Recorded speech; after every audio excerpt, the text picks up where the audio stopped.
سازش کیا ہے سن لیجئے. سازش یہ ہے جب تقلید کو شرک قرار دے دیں گے، بھلے حدیث کا نام لیتے رہو اور اپنا نام اہل حدیث رکھو، غیر مقلد کی بات کر رہا ہوں، تقلید کو شرک قرار دو گے تو پھر تمہارے ہاتھ میں بچے گا کیا؟ حضرت سیدنا امام بخاری جو ہے نا، سب سے عظیم کتاب کون سی ہے حدیث کی؟ بخاری شریف ہے. بخاری شریف کے جو رائٹر ہے نا حضرت سیدنا محمد بن اسماعیل بخاری،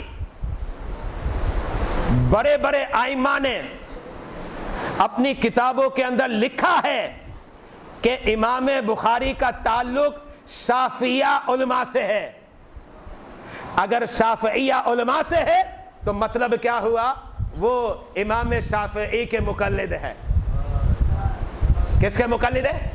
3 کتابیں ہیں، طبقات الشافعیہ للکبریٰ اور ایک اور طبقات الشافعیہ ہے.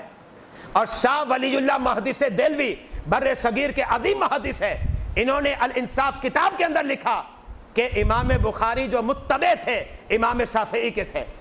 بلکہ ایک اور حوالہ ان کے گھر کا بھی دے دیتا ہوں. ایک کتاب الحتہ اس کے اندر، اور ایک اور کتاب ابجد العلوم، یہ غیر مقلدین کی کتاب ہے جو اپنے آپ کو اہل حدیث کہتے ہیں.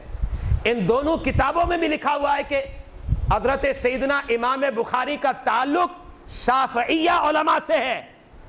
اس کا مطلب یہ کہ حضرت امام بخاری شافعی ہے، اور بقول تمہارے تقلید کرنا حرام ہے یا شرک ہے. تو نتیجہ کیا نکلا کہ معاذ اللہ تمہارے فتوے کے مطابق، ہماری بات نہیں کر رہے، تمہارے فتوے کے مطابق تو امام